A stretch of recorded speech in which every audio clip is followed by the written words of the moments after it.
Eu advogo uma solução intermediária desses anos todos de procuradoria, né? Eu tenho quase 30 anos de procuradoria. O que nós costumávamos fazer?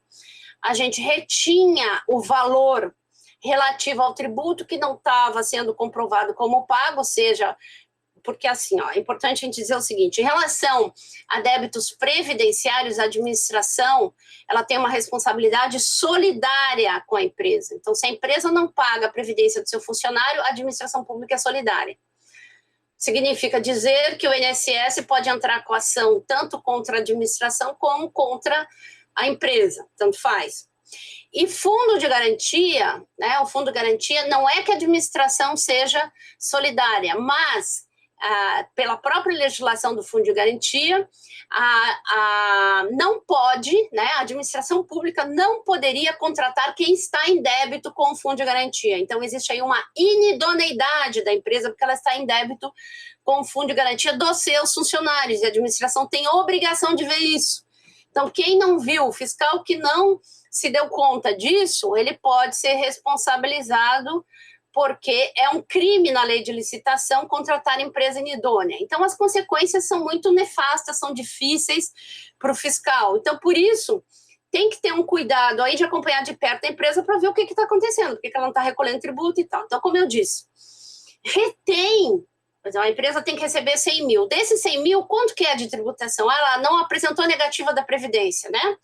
Retém esse valor, paga o líquido, aquilo que é devido, e dá início a um processo de rescisão contratual. Por quê? Porque a empresa não está cumprindo cláusula do contrato que diz que ela tem que manter as condições de habilitação. Então, dá início e corre com o processo de rescisão contratual, né? Faz a rescisão contratual, penaliza a empresa e muitas vezes a multa, ela vai reter esse valor para cobrir a multa que vai ser imposta à empresa. Então, mostrando aí também a eficiência da administração nesse processo. Muito bem, isso é a parte de licitação, contratação, de empenho, de liquidação, de pagamento. E só fazendo um adendo que, por exemplo, na entrega de bens, que eu falei muito da obra, depois a prestação de serviço, entrega de bens. Bom, existem bens cujo prazo de execução da empresa pode ser muito rápido. Por exemplo, ela tem que entregar 10 computadores em 30 dias. Ela tem que entregar mobiliário, né, sob encomenda. Então, os primeiros 30 dias ela vai entregar X%, ou uma quantidade X, dali a 60 dias mais tanto, dali a 90 dias mais tanto. Não há uma grande diferença em relação a isso tudo que eu falei para vocês, né? Até porque até o final do pagamento, até o depósito do valor na conta da empresa, porque não é, e nós temos aí algumas regras relacionadas até ao banco, né? Se o edital diz que a empresa tem que ter uma conta no Banco do Brasil para receber, existe um decreto, por exemplo, no estado de São Paulo, que determina que seja o Banco do Brasil, pois bem, a empresa tem que ter uma conta no Banco do Brasil, não tem como escapar disso.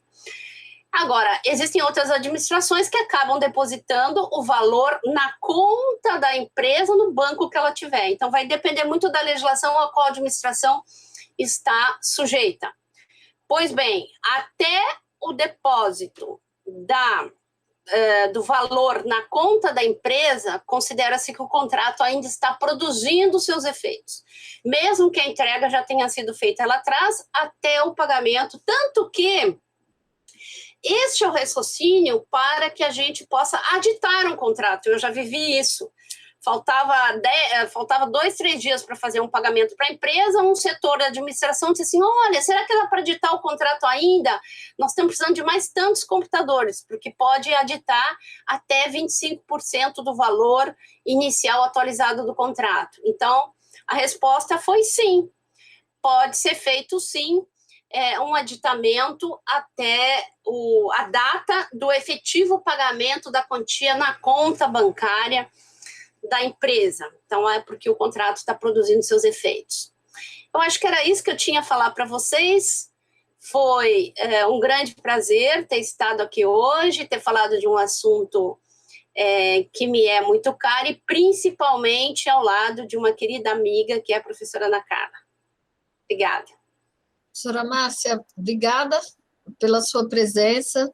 Eu ouvindo, né, os comentários, né, sobre o ciclo do processo licitatório, inevitavelmente a gente começa a fazer as pontes com os movimentos que existem no direito financeiro e na contabilidade pública, né? Tudo é muito conectado. Sim. É muito encadeado. Cada ato administrativo desse, do processo licitatório, ele tem espelhamento dentro da contabilidade pública e das demonstrações financeiras. É por isso que, ao final de todo o ciclo, que as autoridades de controle, né, os tribunais de contas, seja de controle interno ou de controle externo, conseguem, se uma auditoria bem feita, rastrear esse caminho. E principalmente numa fase em que está todo mundo muito conectado, né? Aqui no estado de São Paulo, a administração sujeita ao Tribunal de Contas do Estado, ela tem que alimentar o sistema do próprio tribunal. Então, ali ela tem que colocar desde um contrato quer dizer, acima de valores de dispensa de licitação, né? Mas ela tem que colocar ali o número do contrato, o nome do contratado, o CNPJ, objeto, né? E também alimentar o sistema em relação às fases de execução. Isso dá ao Tribunal de Contas, e acho que é importantíssimo, porque é interessante falar o seguinte, né? A não transparência dos atos administrativos, elas só dificultam. Tem gente que acha que se esconder o que fez de errado, é melhor para si, mas não. Eu penso o contrário, que a transparência dos atos administrativos, elas conseguem ajudar nesse ciclo até de correção de determinados atos que o próprio servidor público não sabia que estava fazendo errado, e que é apontado ou por um colega, porque o processo está sendo visualizado, ou para o próprio Tribunal de Contas. Evidentemente que o Tribunal de Contas, ele tem consciência, ele consegue distinguir o servidor de boa-fé do servidor de má-fé. Então, se você vai alimentar um sistema, como está acontecendo hoje com os servidores do Estado de São Paulo, e alimenta de forma errada, você é chamado a atenção, mas no bom sentido, porque quem é que tem conscientemente a ideia de alimentar um sistema sabendo que está errado, que ele está fazendo coisa errada? Então, a tendência seria esconder o seu erro para não responder aí perante o tribunal. Então, esse mecanismo da transparência e da informatização é extremamente importante, eu acho, até para amadurecer essa relação, né, de controle externo e até do controle interno, né? Sim, pensando que o controle externo, vamos pensar aí na figura dos tribunais de contas, o melhor é que ele consiga cada vez mais ter condição de fazer um controle preventivo. Na hora que você alimenta esse sistema e o sistema aponta que há algo errado naquele fluxo do esperado, e o servidor que alimentou, ele se alerta daquilo, ele corrige antes de gerar o dano, que seria, vamos dizer, o sonho de consumo dos mecanismos de eficiência de mecanismos de controle. Antes do dano ocorrer, sim, ele ser identificado, e a gente tem de partir do pressuposto, sim, que muito desses danos que ocorrem são por falta de atenção ou por desconhecimento. A gente sabe que os municípios têm uma situação de recursos humanos muito complexas, nem sempre consegue capacitar seus servidores, treinar. A legislação a todo momento altera, né? Nem todos os servidores tiveram a condição de fazer um curso de licitação nos mais de 5.500 municípios que tem no Brasil, eles acabam aprendendo na prática, e a prática, às vezes, nem sempre é uma prática correta. E eu estou falando correta não no sentido de má-fé, né? Porque a má-fé a gente não protege nunca. se há aí a lesão ao patrimônio de forma objetiva e direcionada, e a pessoa faz porque quer lesar o patrimônio público, aí é caso de polícia. Mas quando a gente está falando de melhoria de fluxos, melhoria da qualidade desse caminho para se contratar e prestar um serviço melhor, essas travas institucionais com a utilização de novas tecnologias, elas são muito bem-vindas, porque Sim. ela adverte antes do que aquela lesão seja causada. E você tocou num assunto muito importante, que é a capacitação do servidor, né? Eu já dei uma estudada aí neste projeto de lei que está prestes a ser sancionado ou vetado, enfim, tem um prazo aí no início de abril para que isso ocorra. E eu verifiquei nessa legislação a complexidade dela em relação ao que a gente tem hoje.